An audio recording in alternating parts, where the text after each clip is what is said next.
after 6, and I'm going to call this meeting of MUD 47 to order. Our first item on the agenda is public open comments, and first on the agenda there we have Mark Unland. Good afternoon, board. Comment today is same as last month's, which is the developed district status is again on the agenda. And according to the packet, there's no new information. Same information that y'all provided in the past. There's the same information that was provided in March. So it's April, May, June, July. So it's 4 months later. No new documents, no new information. Maybe you're going to have a presentation, but it's not in the packet, so the public can't look at it before the meeting. And I just don't think that's a good form. If there's information that's going to be presented to the board, it should be provided to you in a form before the meeting, so the public has a chance to look at it. So if anybody's interested, they can use this tiny 3-minute little window that we have to give you comments. And if it's not in the packet, then we can't give you comments. So I urge you to not approve anything that's not in the packet before. Don't allow these jack-in-the-box presentations, things that just pop up and are thrown at you at the last minute to make a decision. Let these things be thoughtfully provided beforehand so that everybody has a chance to look at it. Thank you. Thank you. All right, next is Paul Brown. Yeah, you know, the purpose of the MUDs in Texas is to facilitate growth. In our last meeting, we discussed return on investment of our MUD 47 investing in the 1488 development of land owned by Howard Hughes. Okay, I think perspective is critical as we look at that development and its returns and any other development. Developed property pays higher taxes than undeveloped property. The benefit of those taxes accrues to all the taxing entities in the county, woodlands, etc. MUD 47, Montgomery County, CISD, Hospital District, etc., all benefit from higher taxes on developed property and higher taxes over the years. We might expect this developed property to generate even higher taxes over the 50 to 100 years that property might be sitting there as a working property. Okay, the developed property will also provide jobs and convenience to residents who live in that area. That's my comments. All right, thank you. Any other comments? Okay. Next on the agenda is consider an act on requests for adjustments. Jeannie? None? I don't have anything. Next on the agenda is the consent agenda. Does anyone have anything they'd like to highlight or pull out? Or should I entertain a motion then to pass the consent agenda? I'll move that it passes. All right. Thank you. I have a first and second. All in favor, say aye. Aye. Consent agenda is passed. Regular agenda is San Jacinto River Authority and the Woodlands Division report. Good afternoon. I don't have anything of a general nature, but it is going to cover the 2.2 bulleted items. Good evening. I'm going to talk to you about the strategic plan update and then the infrastructure funding. If you will look at let's start with page, I'll say 35, but 37 is the internal progress meeting with the consultant and SRA staff. So there's several pages of notes there of what transpired during that progress meeting. And then on page 45 is the summary of the stakeholder meeting that occurred on July 12th. And the slides that are referenced in that summary are on your Google Drive, so you can access those for comparison. I'm going to give you kind of a, hopefully less than a 5-minute version summary of 10 pages worth of notes. So the goal of the meeting was twofold. First one was look at the different treatment options. There were 7, and narrow that down to 2 minimum, maybe 3. And then the other was look at the conveyance options, which there were three, and narrow that down from 3 to 2. And so that was the goal of the meeting. We did meet that goal. Baseline option on the sewer plants, plant 1 and 2, was always going to be part of the evaluation analysis, and that was to rehab and replace as necessary when necessary. So it wasn't go do something all at one time. One of the other options that the stakeholders approved was the conventional treatment standalone plant next to the existing plant so that current operations could continue to function while they're building the new plant, and neither one to mix while new plant was being constructed. That was going to require new right of way or new property. The other was a membrane treatment, same basic concept. Build it either amongst the existing operations or standalone beside the existing plant while the existing plant continues operation. So what they chose was the baseline, conventional treatment on new property, and membrane treatment on new property, with the understanding that that membrane treatment analysis was a owner-directed service, and it would occur for less than $100,000. And then let me go one step further and reference a slide.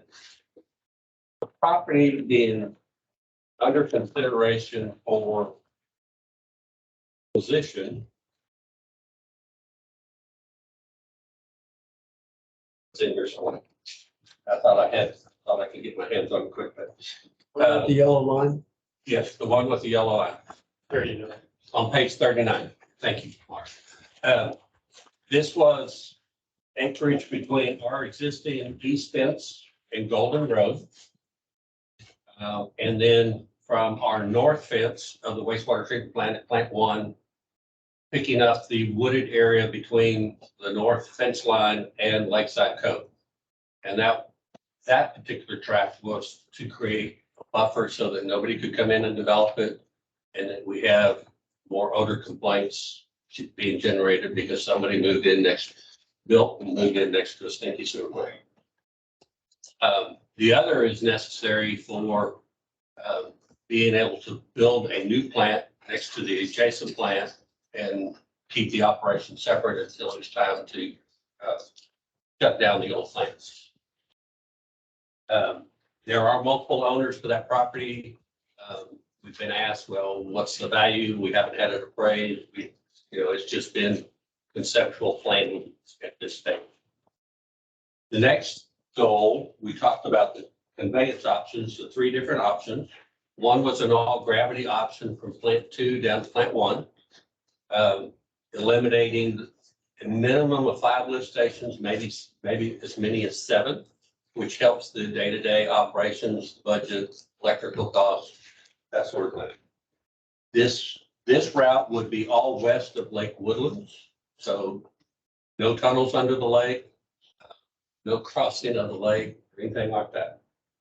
The second option was a gravity force main, also on the west side of the lake, but it did not eliminate any lift station, but it actually required reconstructing 2 of the existing lift stations to be bigger to handle more flow. The third option was a gravity force main that didn't cross their research forest at the upper end of the lake and then come down through Howard Hughes, the existing lines through Howard Hughes and East Shore, upgrading those lines to accommodate additional flow. The stakeholders chose the all gravity line to analyze, and then the gravity force main on the east side of the lake, because that made use of the most existing sewer lines as possible.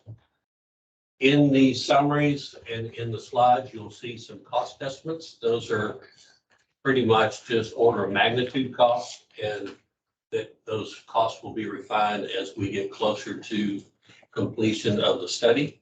And then also we'll see more life cycle costs for operations and maintenance of one type of plant versus the other. That pretty much covers the strategic planning summary. If anybody has any questions. Anything I left out? So, yeah, maybe you can help me, because at the trustee meeting, we had kind of a similar conversation and had a presentation.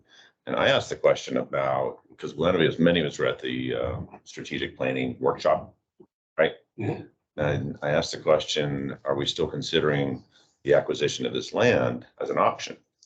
The answer was no, because it was too expensive. So That was track 11, if I remember. that's not, If I recall, when I was the trustees.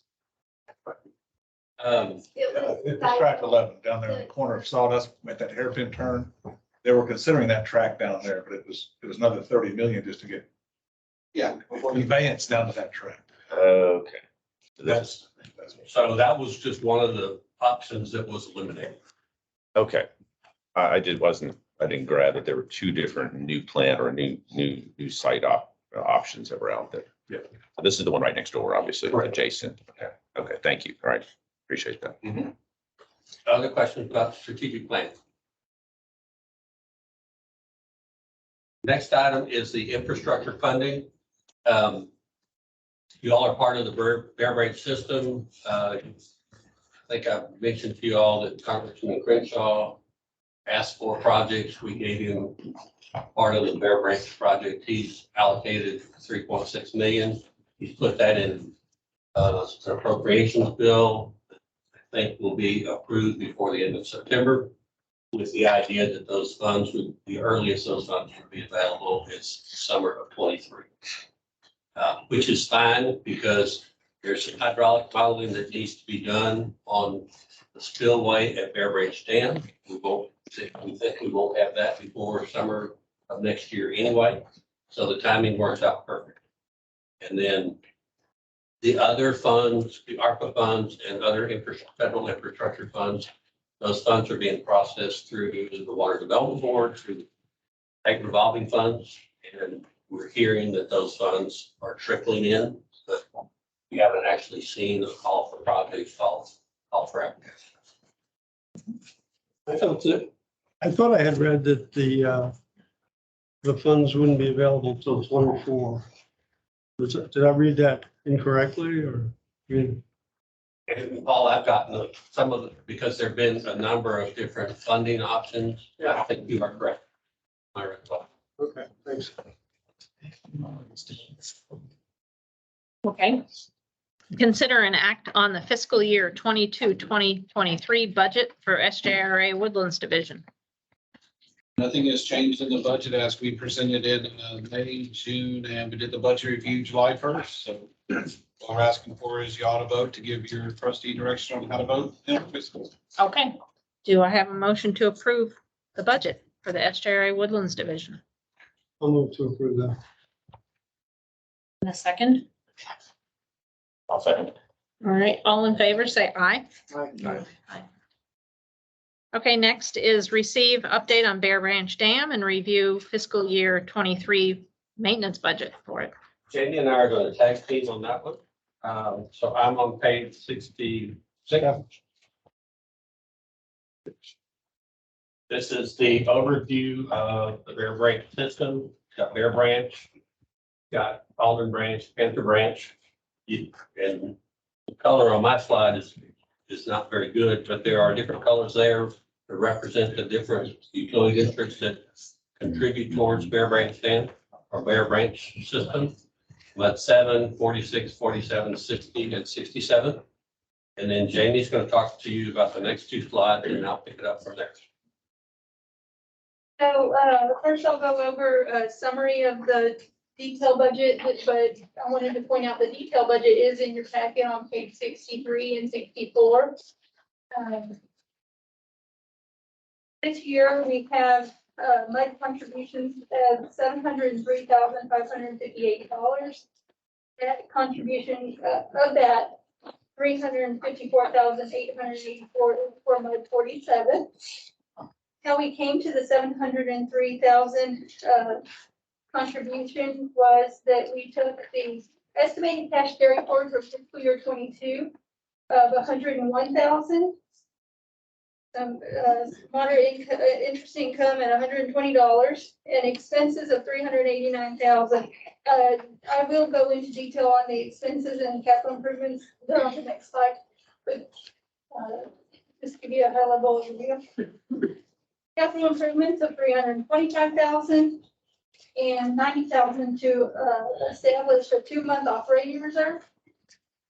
And that gets you to the $703,000. On the next page, page 68.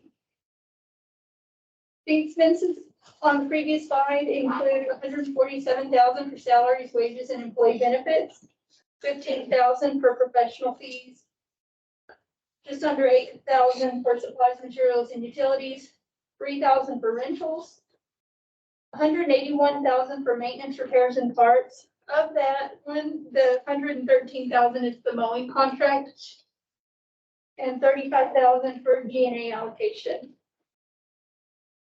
For the capital improvement section, Ed is going to go into more detail on the specific projects, but I wanted to point out that the $125,000 for the soil cement repair and the $125,000 for the service spillway, $250,000 that y'all had previously approved to put into the budget for consideration for the preliminary engineering reports for those 2 projects.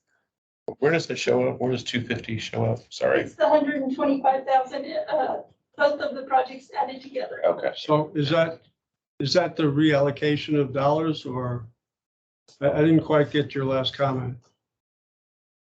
Where's the 250 coming from? I see buck 20, buck 25, and 75 on the chart. So this 250 is the 2 projects together, the PER projects. Those were previously approved at, I want to say, was it last month or month before? A couple months ago, to be included in the budget by each of the 5 branch MUDs. So I'm just pointing out that we did add those 2 projects in as y'all had approved previously. And then $90,000 to establish that 2-month operating. Okay, so it's been a couple months since we last talked about this. So is that to repair everything on the spillway that we need to repair, or is this It's a partial? Is it a? This is to start the preliminary engineering for those repairs. Okay, so this isn't for actual repairs. No, This is for a study of how to this fix is the. for engineering design. That's what I recall. I was trying to understand. The other maintenance project, the minor concrete repairs, the joint sealing and that stuff, that contract has been let and the contractor should be on site in the next 20 days. Okay, But he's supposed to be finished by the end of September 1. and so you mentioned your contract. So where are we on our contract with San Jacinto? Part of the mystery. Where are we on that? So we're working on the final version of it. Attorney, so me and the SRA attorney are working on getting the final version of it in accordance with the terms of the term sheet. I thought that was happening with Jim Stenson involved. Yes, to be prepared for Jim to review and approve. Term sheet was approved, well, back in May. But you're right, that will go to Jim. So why are we approving a budget against something we don't have a contract for? I mean, theoretically, at least, no, actually, at least, we don't own the dam. Okay. Mud 47 doesn't own the dam. The other MUDs who contribute don't own the dam.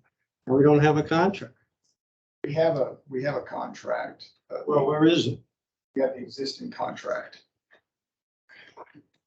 Yeah, it's a contract that has holes in it that groups didn't adhere to over a period of over 40 years, about 40 years, right? If I recall. So I'm not, from my standpoint, that's not an operable contract. Okay, people just chose to willy-nilly decide what to do. And I'm not blaming anybody because life works like that. All I'm saying is it would be much more comfortable, I think, to approve a budget based upon what we're getting. Okay. in our financial relationship. And I don't understand why so much time's gone by, months now, without having a bloody contract. Can't be that difficult. I'm happy to give the board some additional legal guidance and advice in closed session if you'd like. Okay, let's do Yeah, that. this is all kind of new to me. Well, before you do that, maybe, let me finish the explanation on the budget, and that may help some of the conversation. Can I ask a quick question? I think we just, and maybe it's tying into what Paul said a little bit before. So if I'm just catching up, sorry about that. So, make. Okay, you want to go first or? Sure, I just was gonna point out that the mud share on the first page was done in accordance to the pro rata share based on the applicable connections, Right. which are the Bear Branch drainage connections. Apologize. No, that's good. Yeah, my question was, I think, Paul, you were asking about the 125,000, right? Yeah, Category, and it says soil cement repair. And what you asking, is that a repair? And then was it the answer? No, it's a study? No. Okay. Maybe I didn't follow track. Okay, let me back up. There were, a couple of months ago, before the election, there were two projects being talked about. One was a maintenance project. That was about $125,000 to go in and do some minimal concrete repairs, do some joint repairs, crack seal some joints, and kind of stabilize the maintenance side of things. But then the bigger project was the Bear Branch Dam and soil repair, soil cement replacement. That was the $5.2 million project. Okay. So our contractor for the maintenance project has been awarded, contract's been awarded, contractor should, if he hadn't mobilized already, he should be out there soon because we've got to get everything done and completed by the time the budget concludes. What we had talked about on the bigger project was starting preliminary engineering early, like the end of FY 23, so that we could position the project for construction starting in FY 25. There was an interest or desire by some of the MUDs to advance the engineering so that we'd be in a real good position to start as soon as possible. Now, that said, let's go to page 70 and 71, because this has a little more explanation. We took the two. Initially, we said engineering is about $500,000.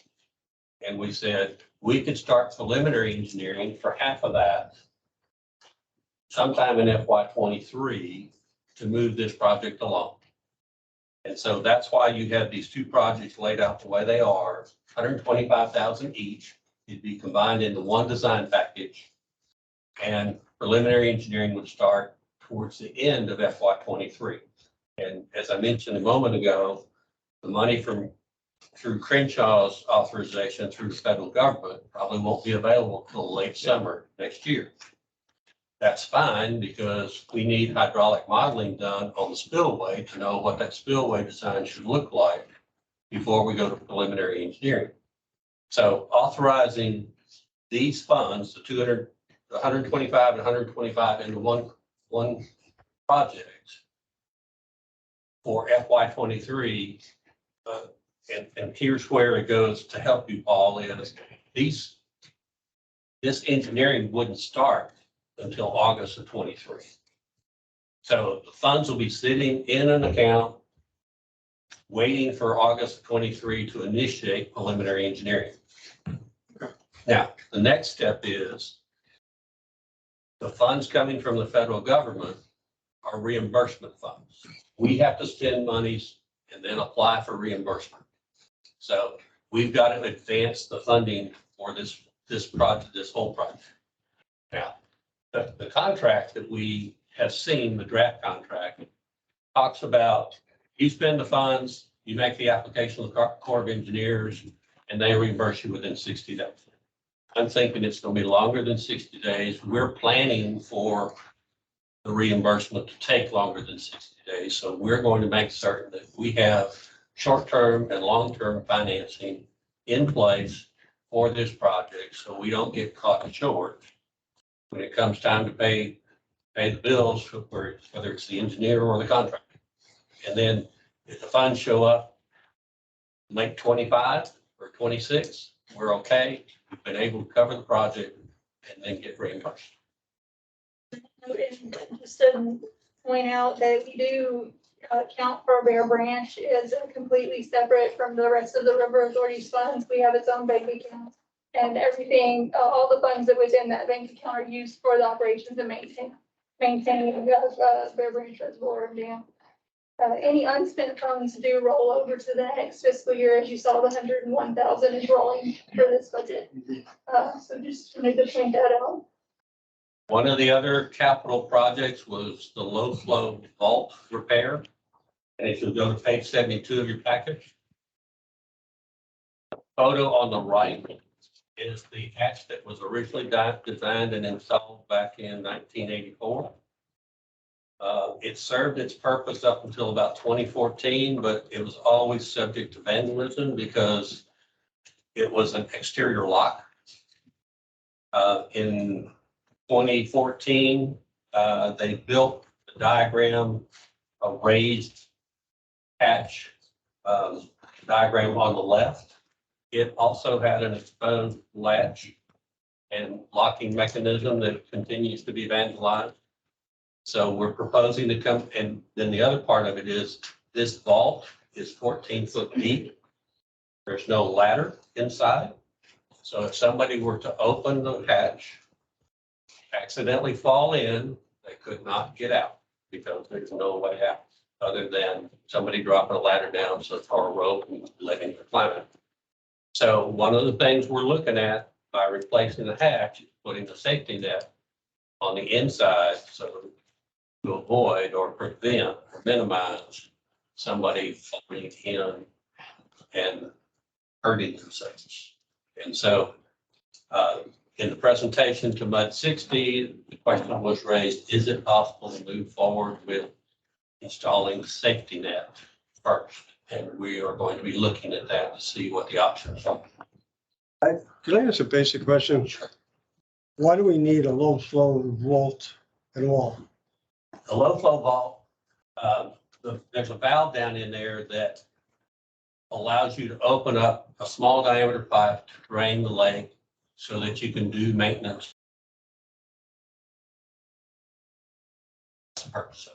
We have one at Lake Conroe. Yeah. Most reservoirs have some sort of low flow outlet. And so we need to protect the valve. We need to protect the operating mechanism of that valve so somebody doesn't come in. You know, it wouldn't be catastrophic if somebody opened the valve and drained the lake. It'd just be a big nuisance. But if somebody fell in and hurt themselves, it would be a problem. So Ed, you refer to an exterior lock, right, as being kind of a problem today. Does the new design have different kind of lock? It'll have a hydraulically operated hatch, hydraulic cylinders, and it has a flush mount keyed lock, similar to what we would put on a lift station, sanitary sewer lift station. They're pretty secure. You have to have a special key to open it. And so, whereas these are padlocks. Padlock, right? It's a Yes. big padlock. Bolt cutters. Bolt cutters. Okay, right there. Sledgehammers, you name it. Okay. So you changed the lock design, you put a net in that was after the thought of the 75,000 as a net. No, that should be part of it. Included. Okay. So that's the capital project. So the only thing that's on the immediate horizon based on most people's conversation, most of our conversations, is the hatch and the safety net. The other engineering for the dam and the soil cement is late FY23.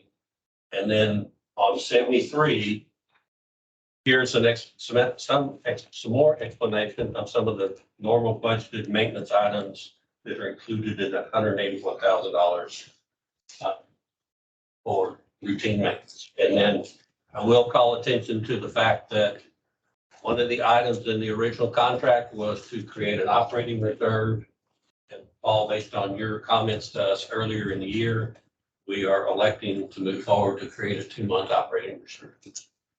So that reserve, it's gonna be the same purpose reserve as was in the original contract, Correct. but this time we're gonna fund it. Yes. So that's the discussion on Bear Branch Dam and budget. There's not an action item because it will roll up into the Woodlands Water Agency budget and So I got one more question. I was at the presentation which was very good, by the way. And there's one thing that, and I forgot who the presenter was that was talking about it, but was saying about how the fencing around the dam, that vandals were getting in and cutting through the fence and going to Carlton Woods. And so it was kind of like, I'm thinking this could be not a safety hazard, but it's probably just kids, but where in the budget is to build a better fence, security items, anything like that? on the page.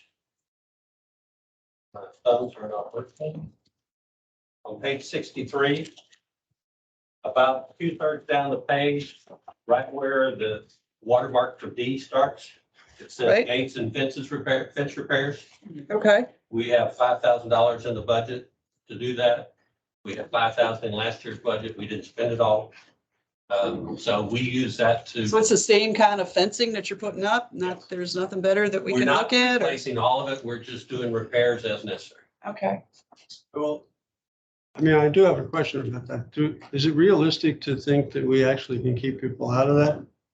I mean, I'm just asking the question because I've driven by so many times. Well, I know there's always people climbing in there, going fishing and that Fishing. sort of thing, but it's a liability and you just, for safety reasons, you're like, And I think we have no trespassing signs and, sort of putting a guard out there. yeah. all day Maybe long. we need to ask the sheriff to help us in that regard. We have a contract with the constable's office up in the dam. We do not have one for Bear Branch. So, Okay. but that would add to the budget. Yeah, sure would. Maybe the township would do it for us. There was some chatter about cameras or something like that. I assume that's. Right. That's not. That's not in this. If Carlton Wood wants to do that, they can put all the Well, cameras up they want. Because that was kind of I wouldn't say a one-off, that caught us a little by surprise. Mhm. What we're gonna do is spend this year kind of monitoring a little more closely the amount of activity, Mhm. of complaints, graffiti, Yeah. citations that are issued for trespassing, and then come back to y'all at some future date Okay. with maybe a recommendation. Okay. But it's not this year. Yeah. Because you're spending this kind of money, it's kind of like, kind of want to take care of it too. Other questions about Bear Branch?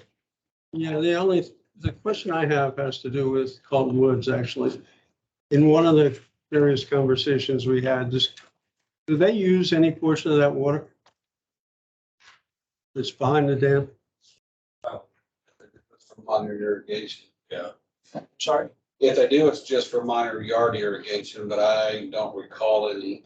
I'm not aware of any water right permit that they have to irrigate out. Greg, do you? No, I'm not aware of any. So have they answered all of our questions, or do you still think executive session is in order on the subject? Do we want to go into this any further? Is I that want to chat everybody? about this contract, Okay. actually. All right, very good. Okay, next on the agenda is discussion regarding the components of the surface water and groundwater pumpage fee and SGRA's process for calculating those. That begins on page 56 in your packet. This is a question that was asked by some directors in other MUDs. Basically, how is the GRP rate put together? So it hasn't changed from previous years. We presented on July 1st, the same information, and just put it on the packets in case somebody did have any questions. It's there for your review and. Thank you. question again. Any questions then? Negotiate down?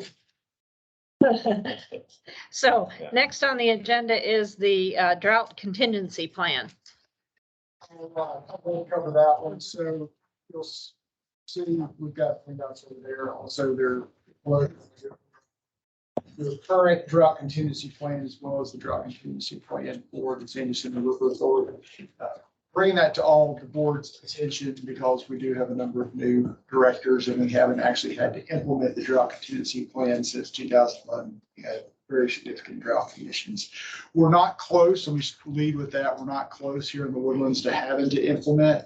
We've done an excellent job as a community over the last number of years since we implemented the defined irrigation schedule to reduce water usage. And I think there have been some graphs included in previous packets about the reduction in usage on a per person basis, even though we've had increased residents coming to the community. So that's a good thing. But you may be hearing in the news about Creekside or other areas of Harris County, regional water authorities in Harris County, Fort Bend County that are having to implement their drought contingency plans. Those are required by the state. You have to have them updated every 5 years. The last 5-year update was in 2019, so that's what's in your packets. Because we receive both groundwater and surface water from SJRA, our plan is completely intertwined with the Woodlands Division plan, which is intertwined with the GRP Division's plan, which is intertwined with the Raw Water Division's plan. So you can have any number of things that could trigger us having to implement more stringent water use restrictions. It could be a percentage of production capacity that's being used by the Woodlands Division for groundwater. You'll see some metrics in there starting at stage 2 on 70% of the entire system for I think 7 days or 80% for one particular plant. You could also be triggered if the Surface Water Division has to trigger any particular stage, or if the lake levels drop and the Raw Water Division has to trigger. So we're not close. I think you said, Chris, that we're at what, 30? 32. And to get there, we're going to be at 45. 45. So I have a question. I actually read this thing. I was thoroughly, I kept having to like figure out what page am I on. Yeah. But question of waivers, how does that work? What is that about? it would have to come to the board. So we've got, I think it's 4 different stages. Stage 1 is voluntary. Stage 2 starts the mandatory. Stage 3 and 4 ratchet up the mandatory restriction, the restricted. Because we have a defined irrigation odd even schedule with automatic sprinkler systems, our first mandatory stage, not just our voluntary stage, but our first mandatory stage is already covered by what we do every day. So we don't get into more restrictive usage until we get to stage 3, which drops our irrigation from 2 days to 1 day a week, as well as putting restrictions on hose end sprinkling, which right now has no restrictions. That gets restricted to 1 day a week. In particular circumstances, someone or some group can come and ask for a variance to that. I think we've had that in Mud 67, one of the HOAs before, because of their crews. They and the mowing. It was in Mud 60, Windsor Hills, yeah. In Windsor Hills, they wanted to have a different 2 days because of their mowing schedule, et cetera. So we made a variance, I believe, for them to have a different 2 days, but that has to come before the board and be approved, or in some cases by staff. But if there's violation outside of the variance, then there are, first time you get a warning, and then there are penalties after that. So the purpose of a variance from an individual or a company standpoint is to be able to get a different arrangement for watering that helps them to avoid those violation penalties. What stage did we get to in 2011? It was before surface water, so we didn't have surface that's water my to point. rely on back then. I can't recall off the top of my head. We had some that were to 3 or 4 throughout the region because it was very, very significant. But we're in a much better place than some of the other areas, even of the Houston metro region. We have districts and other places in the Houston metro that are starting to implement mandatory restrictions. But Okay. I just want to ask a question. It's a little bit off subject perhaps, but I walked into my yard today and all these trees are turning brown outside my property. But who who owns, guaranteeing that our fire hydrants are functional, et cetera, when we get into this kind of a situation? Well, we have an audit every year. We go through and audit all Right. 5,000, some odd. Make a list of missing caps, something's wrong with this one, needs paint, whatever it is. Mark the ones that are out of service with the donuts. Exercise the valves. That takes about 4 months to do that, to do all the fire hydrants.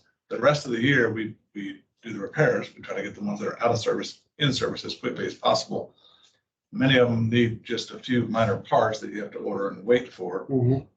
So those are properly marked. And then our protocol is to notify the fire department of which ones are out of service and notify them when they go back in service. So they have a list, they know up front, fire hydrant in front of 122, Bridal Oak is out of service beforehand, so. So if something happens in the neighborhood, they know it, they have a database they can turn to. They have a and say, database they can turn to. No, don't run to this one, run to that one. Yeah, correct. Okay, great. Okay, you're on again. Captain of a general nature on Route 14. Okay, so consider adoption of resolution concerning developed district status. Donnie? Good afternoon or good evening. My name is Donnie Reed with LJ Engineering. I'm a district engineer. We've been an engineer for the Woodlands Muds for probably over 40 years. Long time. For a long time. I've been with the company for 25 or for 23 years. Been doing this for about 30 years total. They're not here with the Woodlands doing work on, like I said, 25 years. A brief introduction is, and then we have 2 people on the board this time. I can provide y'all, and I heard Mr. Unwin talk about needing the calculation. I can give y'all a spreadsheet that shows you the calculations of what it is. On page 77, y'all have the resolution to develop district status sheet on there. What we basically do is we go through, we calculate the number of connections that y'all have, which is based upon the Franklin Center Rivers Authority 6th and final county. That was projected for the number of future connections, or ultimate connections you're gonna have. When was that done? That was done in April of 17 April of 17, is when it was This year. Okay. of 2017. 2017. I think it's the same answer I asked last time on that question. All right. Just Just checking. And so that is the projected number of connections that has been determined by the development company and with the SRA, what they're looking at having out in the district. The next item in there is, it says the 95% number is 7,394. That is basically a straight math calculation of 95% times that 7783 number, is what you get. And so what I do at that point in time is the Woodlands Water Agency has a running total number of active connections that they have for every district. And then we take that number, and if that number is more than that 95%, then you're 95% complete, or then you're 95% developed in the district. Based upon your 1488 track, there's a certain number of connections that are projected for that. We tend to be conservative on that number. And so we added that number to be 150 extra connections out there. Obviously, that's on the conservative side because it's a development company decides what's going to go out there and what they need. We tend to be on the conservative side more. Added to the act, sorry, I was trying to stop you a little bit. Sure. That was added to the active That would be. connections or the ultimate. The ultimate, the number that the Finch Center River has of 7783. So we add 150 to that. Like I said, I can give you all, I can send over that to you and give you all the numbers exactly. And so when you add 150 connections to that, that makes y'all at 94% developed. And therefore would be moving undeveloped and be a developing district. I'm asking another question. Yes, sir. Absolutely. So the 170, you said 170 connections? Came- 150. We had 150 is what we projected. I said, we're For this track. for the 1488 track, that's the area that's north of the Del Webb, that commercial track is over there. And that was based on what kind of development, kind of concept? I can get the ones what they had on there. They just gave us kind They just told us that we weren't doing apartments. They promised not to, yeah. So I think that's what kind of got our heads thinking Yeah. about this was Howard Hughes Corporation said, no, we're not doing an apartment. So does 150 connections make sense for a little commercial shopping center? I wish they had more restrooms like Buc-ee's or something. Probably excessive, but I, like I said, I tend to be conservative in that because I don't know what's gonna happen. Are they gonna? There's a portion that is just north, that's just in between the, Del Webb and the out track that they talked about possibly putting some lights over there as well. So like I said, I tend to be on the conservative side, push that number a little higher. And so that pushed us to the, under the 90, the 95%. I remember, I brought up my notes on this one from last year. In July of 2021, at that meeting, we determined we were not developed with 7,394. So there were questions asked about that. And then in September of 2021, we determined we were developed with 7,531 SFDUEs.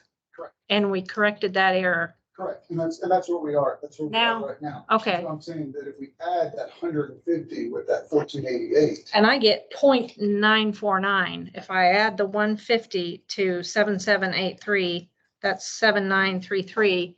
And the numerator is 7531. And I get That would be 0.949. So I get 94.7%. That's what I. You got 94.7. So I got 7783 plus 150. Mm-hmm. 7933. Mm-hmm. And then. Yeah. The difference between the 7524 and the 793 would be 94%. You're on the razor edge. I mean, this is, Right. you're at the very tail end of what you have to develop. And frankly, I don't think it's gonna make a difference for what you ultimately determine as your tax rate. I mean, I think the Woodlands has been very aggressive in keeping your tax rates closer to effective. And so I would be Sorry, you said closer to. to effective. Which What does that mean? That means your effective, and we'll talk about this more next month. Your effective tax rate is the rate that you would need in order to generate the same amount of revenue year to year. So it takes away the variable of appraisal creep, which we're all feeling this year. Mhm. So effective rate says, okay, well, if your value went from, I'm just making up a number, from $1 billion to 1.3 billion because of appraisal creep, then your tax rate could be lower to generate the same amount of revenue in the 1.3. So that's where the Woodlands districts start, is effective, and determine whether or not there's any change to effective that's necessary. What the rollback is about is whether you, in developed district versus developing district status, is, are you subject to a 3% or 3.5% or an 8% rollback rate, meaning that you would generate either 3.5% or 8% more revenue year over year over your effective. And 3.5%, you can also add in, it's a little more wonky, but your unused increment from prior years. So if you were developed in, let's say, for 3 years, cumulative. So let's say in, year 1, 2, and 3, you only went up 2.5, and you could have gone up 3.5. Well, you can bank those 3 1 year, 1%, 1%, 1%, and add that to your 3.5 to actually go up more, to try to lessen the blow over time. But I would be extremely surprised if we're talking about any of these districts, or this district in particular, going over, and y'all talk about this when you talk about your tax rate, but just in prior years, from prior years' experience, I would be surprised if we're talking about this board adopting a tax rate that is going to be over what your increment plus your developed district status is. So it's important to go through this exercise. You have to go through it and make a designation of whether you're developing. If the board is uncomfortable with how close it is on the razor edge, because it is close. You can make a determination that out of an abundance of caution for this board, you can say, receive the engineer's recommendation, but we're going to determine that we are developed for purposes of rollback. Or I you like can that rely, option, or you can yeah. rely on his recommendation. I mean, Yeah. you're fully authorized to do that and Mhm. say, look, our engineer made a determination. He's our consultant expert, and we're going to adopt our resolution based on his determination and rely on that. I'd feel more comfortable with that because I've noticed, now that I'm president, I get to sign at the top and I calculated as 94.9. Get that extra 1/10%. I take my exams in college and it's 89.49. I'm like, let's round it up. So- Otherwise, when I try to keep it down the other way. So Well, I it's. think the other thing that's important is that we should use the best information we have at the time when we're making this call, right? Right. This idea that 1488 tract, maybe you calculated, you said it seems excessive to add 150. But I appreciate you kind of determining what you think it would be for a commercial center, right? Because that's what we've been told. So that's the best information we have right now. So I think it makes sense for us to proceed with the best information we have and not maybe some concept of what could happen. And maybe that, whatever that outcome is, I'm willing to live with it, right? I feel a little better about this to represent our Sure. community, that we're using the best information we have, which is what they just told us a month ago, Sure. right? Does that Right. resonate with anyone else? Go I ahead. ask a question? Yes. Mhm. Why do we have to add connections to a property that's always been in the district? It seems like it should have been in the You would think too, 7783. if we have- Always been in the district.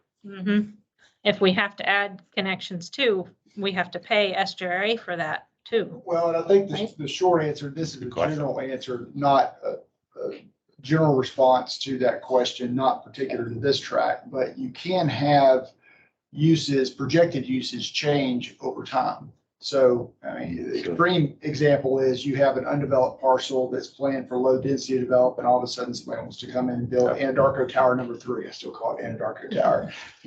But build tower number 3. And so of course that throws your numbers, changes it a lot. So you've got a number frozen in time as of your last interim accounting of what was expected at that time. But that use of any undeveloped parcel that you have or any other district has can change over time and result in a number that's not what was accounted for at the last and final true up. So do we have information that says from the time we calculated 7783, somebody has told us that we are adding more connections?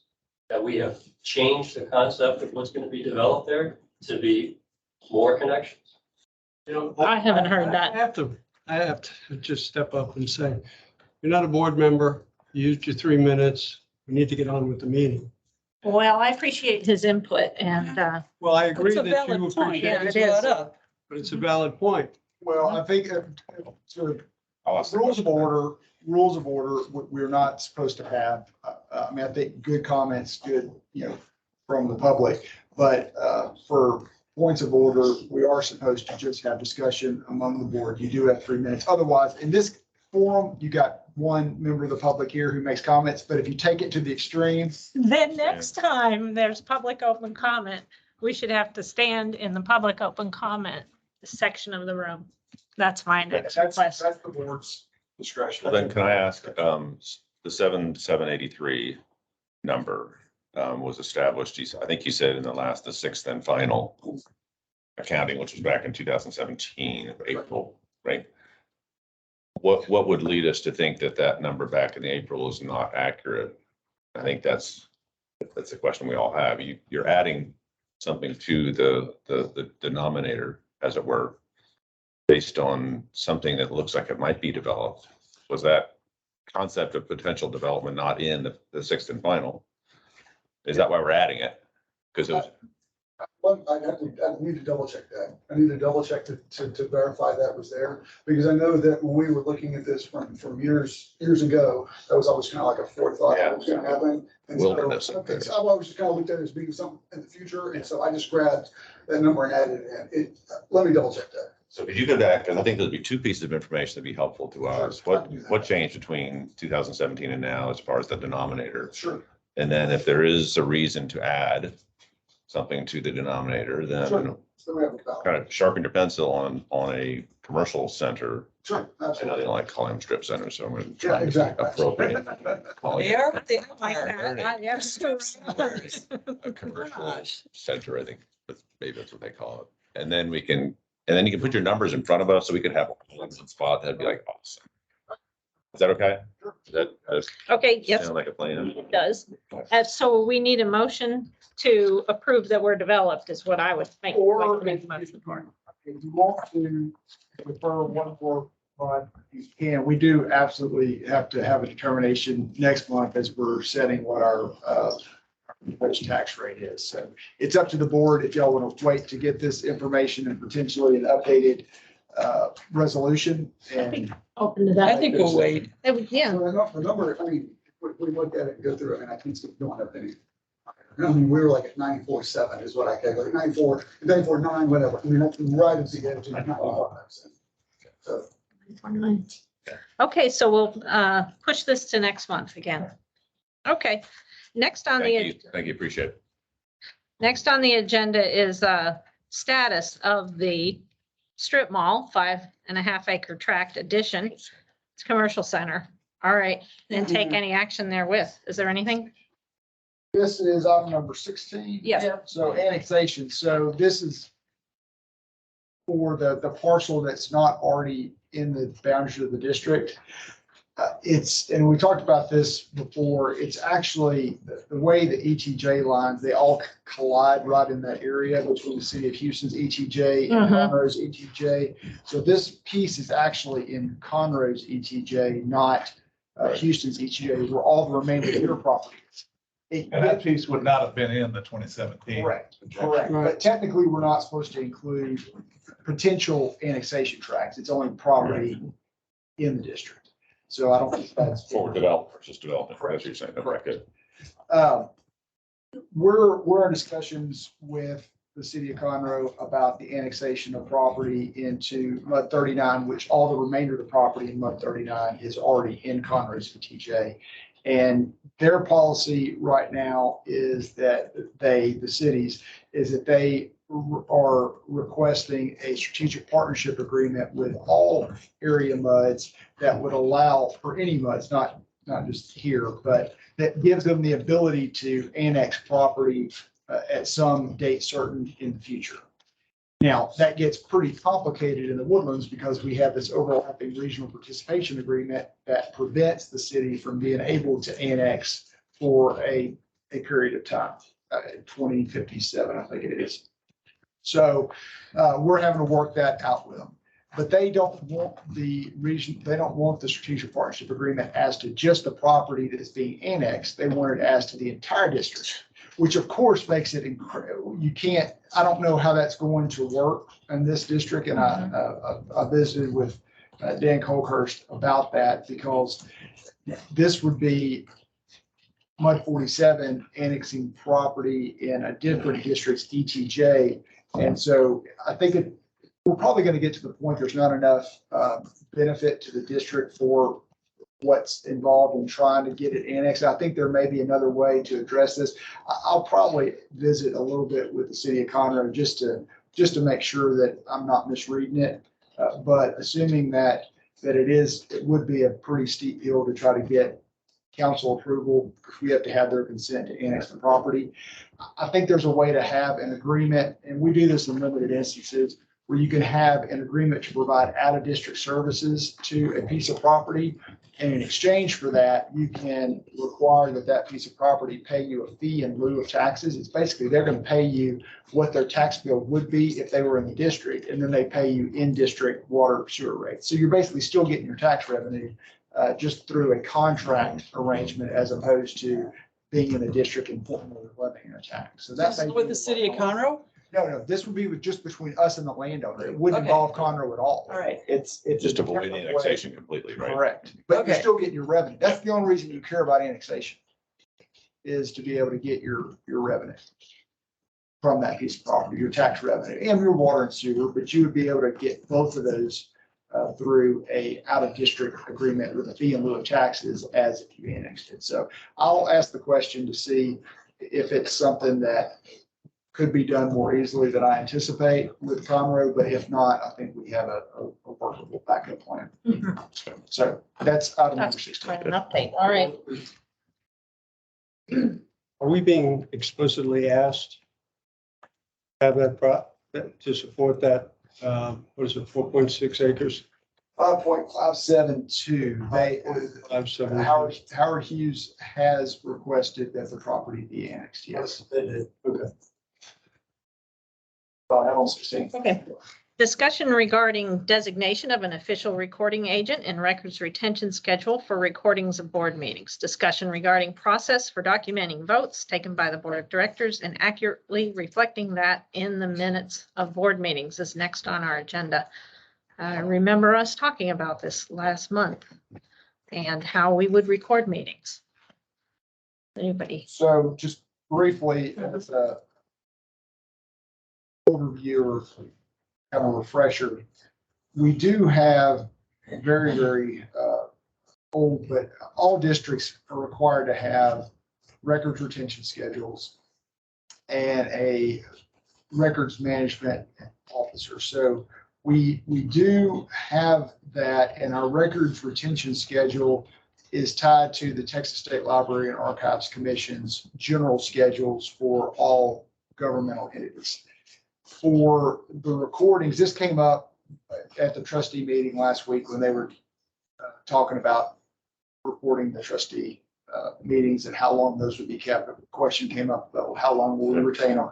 And I said, we had the agreement for the installation of the equipment and maintenance operation, et cetera, of the audio visual equipment, that the recordings would be maintained for the greater of the time period required by the Texas State Library and Archives Commission, or 2 years. And there's no magic for 2 years. We put that in as just a reasonable period of time. But it's the greater of. The greater of. Uh-huh. Now, the records, I went back and looked again at the Texas State Library and Archives Commission's records retention schedules, and it is 90 days because for recordings, because they are used as an aid in preparing the minutes. They are not the actual official record of your meeting.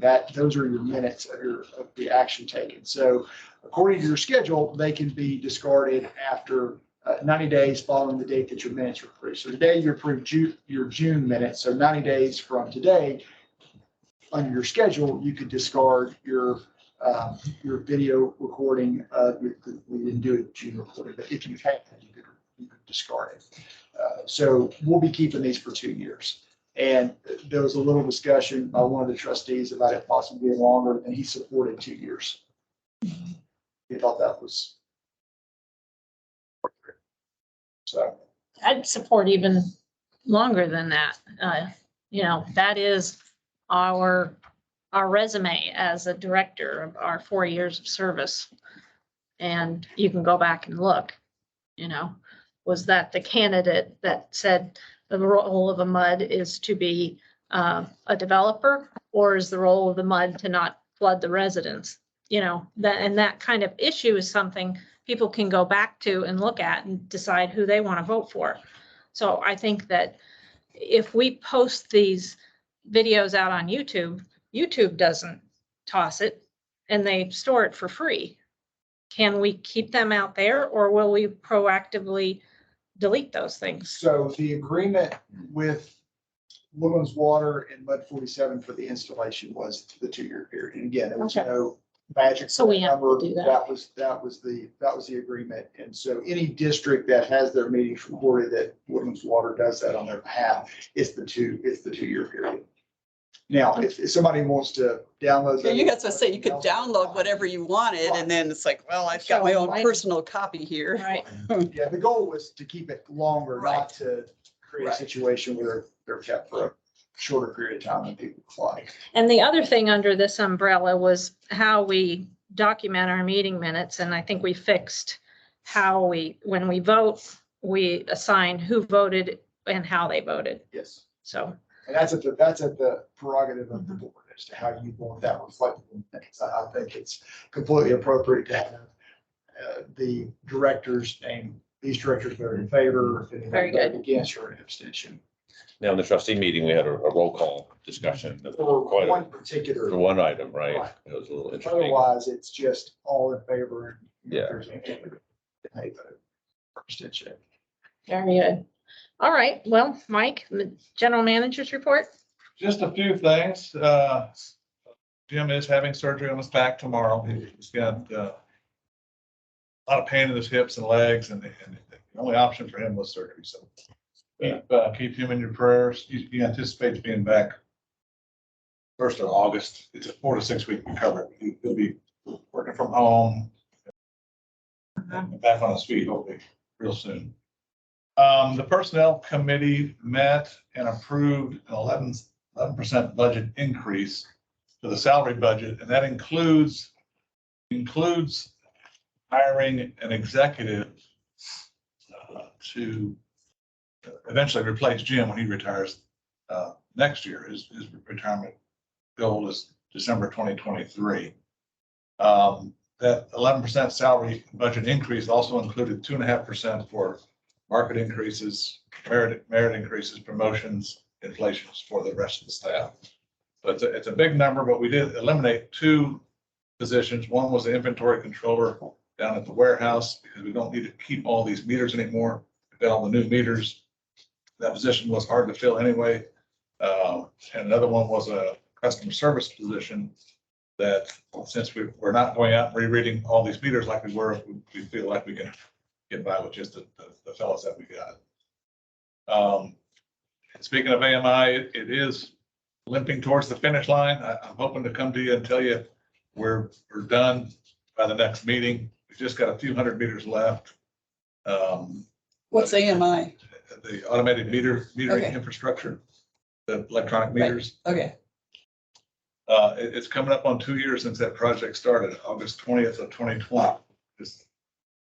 It was projected to be a 15-month project, and it has sure taken a lot longer. But anyway, I'm hoping to finish that by next meeting and tell you, and then that's with the warranty. We'll start on all the meters that have been installed.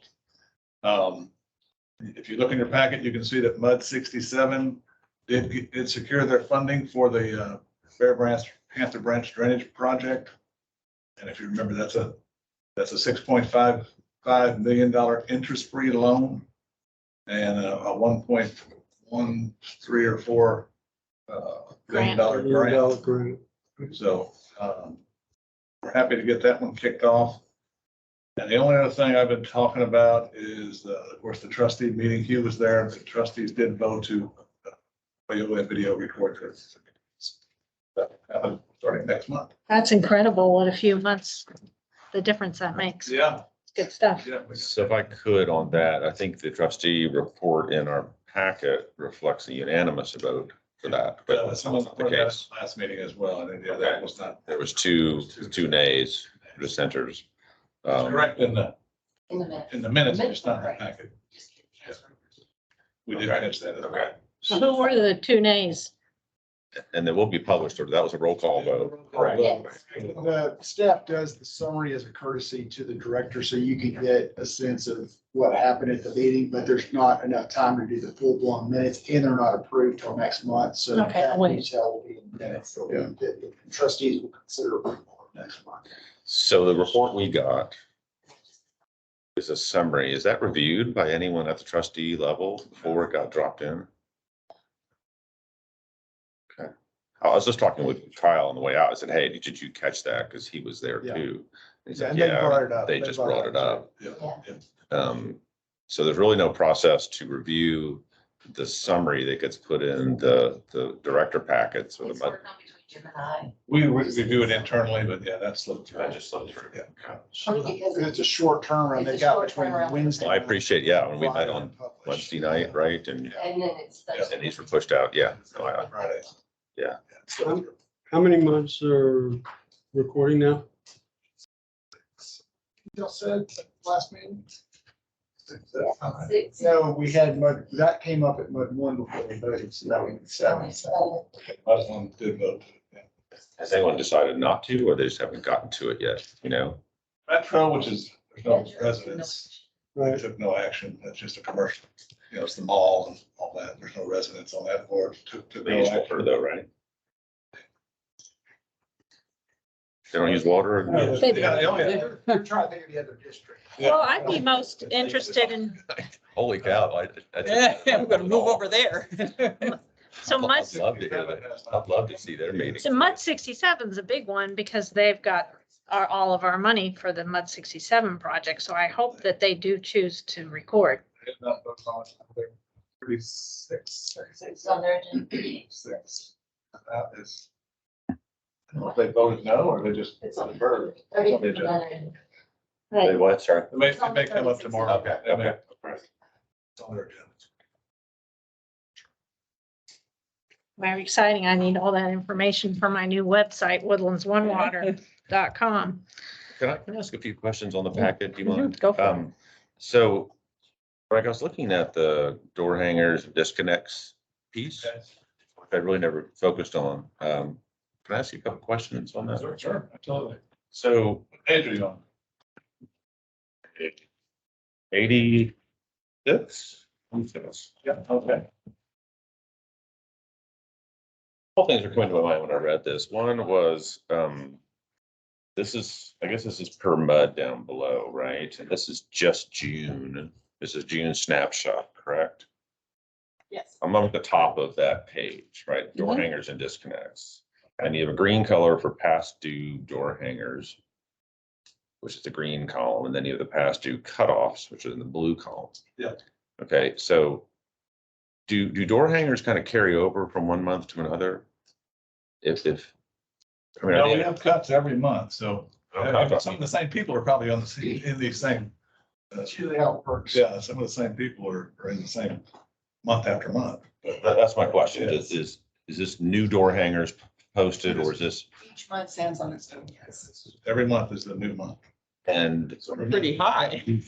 Well, we're the biggest one. there's a period of time where a door hanger then turns into a cutoff, right? Well, unless they Yes. pay, And is that About a week, a week? about a week, yes. Wow. We give, I think, by the next week. And we also do a phone call notification, and that really gets a lot of people to pay. That's why there's so few cuts by that time compared to door hangers. So the water service has like a different perspective than electrical, because it's really hard to cut somebody's electricity off for a good reason, for a really good reason, right? And they have to owe $450 as well. And if it's your very first time to be on that list, we don't do disconnects.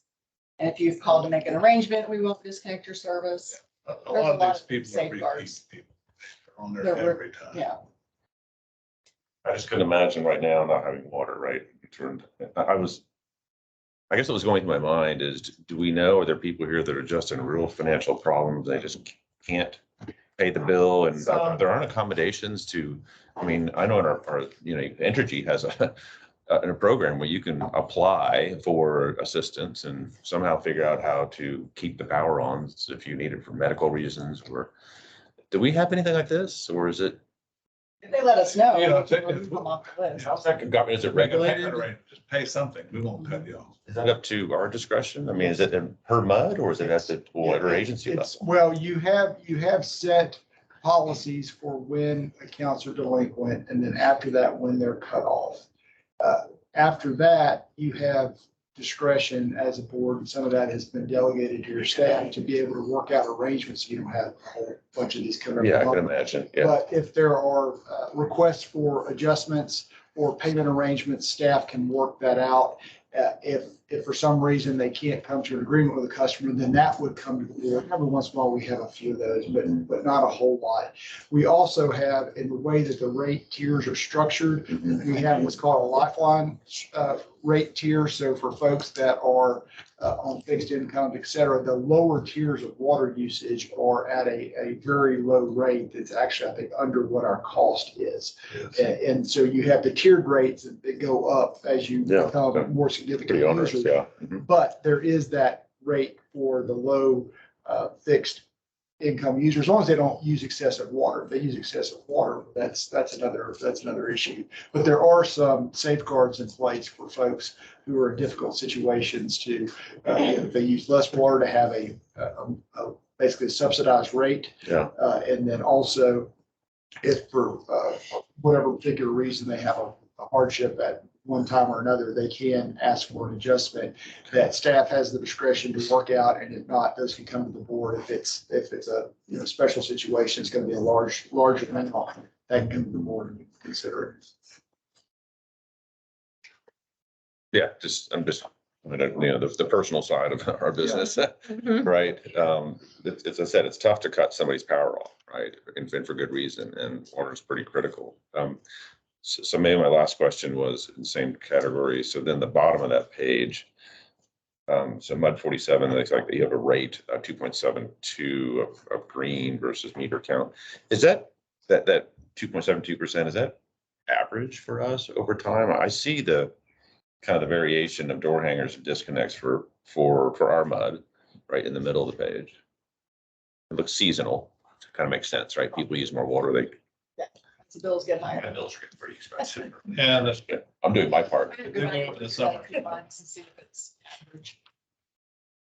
2.5% is kind of a normal rate. check, but Yeah. it seems Love 67, is that? it's usually low, less than 5%. The 67's over Oh, here. the highest is MUD 7. How many people, Oh, no, it's not. how many users are we cutting off every month? Any? Yeah, you can see that. 11. It says 11 last month, like here, on the top here. Yeah, So 11 out of 7,000. no, out of 204 door hangers, then you got 11 that, You gave them warnings. yeah. Mm. These? 7,504 meters. It could also be people who have failed their arrangements. A number. Well, that's of you know, Yeah, that's what I'm asking. I We mean, really thumb through them and make sure that they should be on the list. So you work pretty hard to Absolutely. find a We solution. don't just pop The out. last thing you want to do is go turn somebody's water off, right? We don't cut anybody off if they'll work with us. Okay. Good, that's what I was looking for. All right, thanks. Very good. All right. So now it's time for us to recess into closed session to speak about the Bear Branch contract. Yeah. Before y'all Go go ahead, ahead, Jeannie. I just wanted to let you know that you're going to go into budget for August. You're operating in tax debt service. The appraisal district, normally certifies in July, the end of July, and they have to be at 95%. Due to staff and all the protests, they're at 87%. They're not going to make the 95 in July 25th. They're looking at August the 5th, so they're gonna, and that's amazing. But they're at 87 right now, so we'll see how close they get, you know, in July 25th. The main thing is that we need a quorum for August and September, so we can publish the rate and adopt the rate. Okay? Okay. So your meeting is gonna be August the 16th in August and And August, That's right, 16th. Mhm. that's the rescheduled meeting. Oh, that's the norm. I didn't know we rescheduled that. August got rescheduled. To the beginning of September, Yeah, that you sent out that note. but I didn't know it was confirmed. Got it September 7th. September 7th. that's the August meeting, September 7th. Well, we hadn't finalized it, I haven't heard back from all the directors on that. You did. I did. And you did. But it's a Yeah, Wednesday. I'm the culprit here. But, I mean, we wanted to keep the regular scheduled meeting and still have a forum to go ahead and.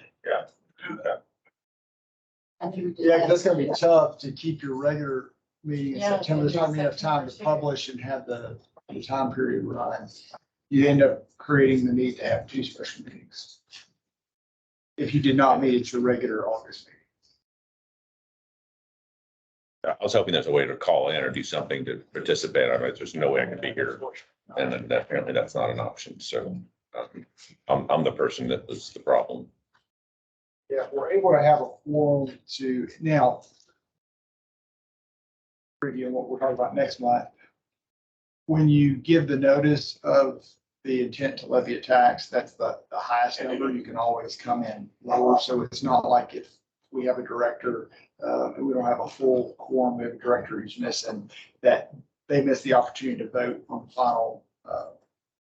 the final budget or the final tax rate. It's just the notice that is the highest amount that cannot be exceeded without having to republish. So as long as you're able to make the regular September meeting, that's the final vote on both the budget and the tax rate. But if we're going to be able to make the regular September meeting work for the adoption of the tax rate, you've got time periods where you have to publish that notice of not to exceed rate and have that notice be published. I can't remember the time off the top of my head, but it's got to run for a certain period of time before you can hold that meeting and adopt the tax rate. So if you can meet at your regular meeting in August, authorize that publication. Can we meet September 7th for our August meeting and then September 20th for our September meeting?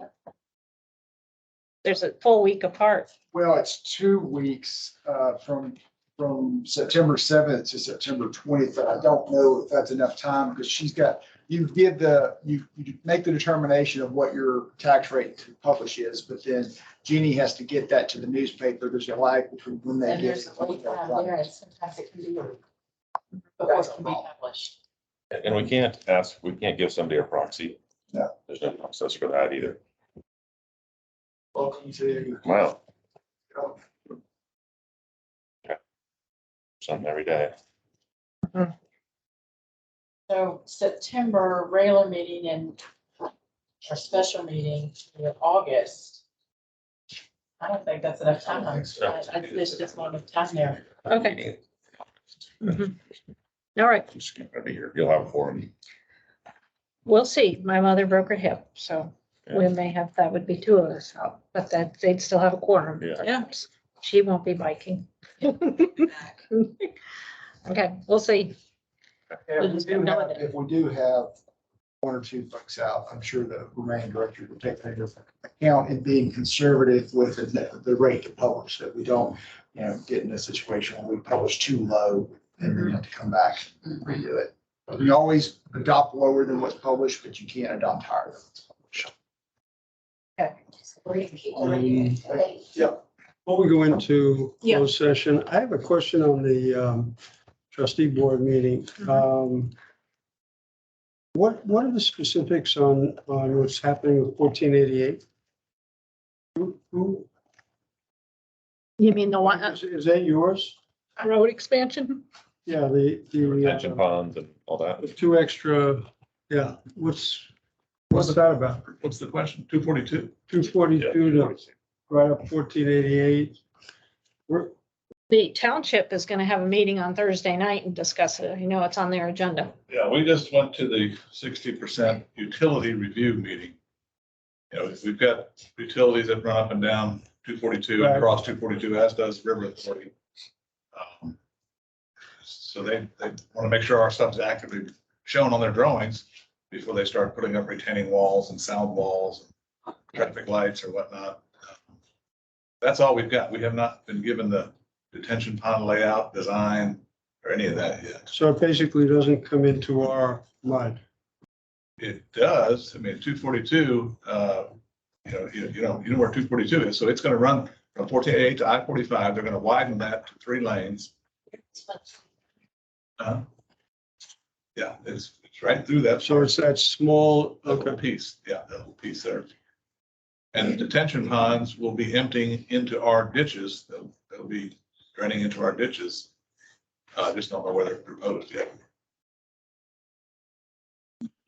They should be working with you guys, no? I mean, how our whole drainage plan works and should Well, they have they input? have to detain their pre-developed runoff, so Okay, they'll have to get our approval, sure.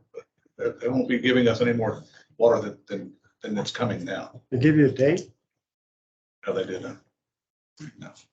Like I said, we just did 60% utility review. So that's what we've been involved in so far. Okay, And we've given them all our plans, showing where our lines cross and where our lines are located. mhm. We good to do closed session now on Bear Branch? All right.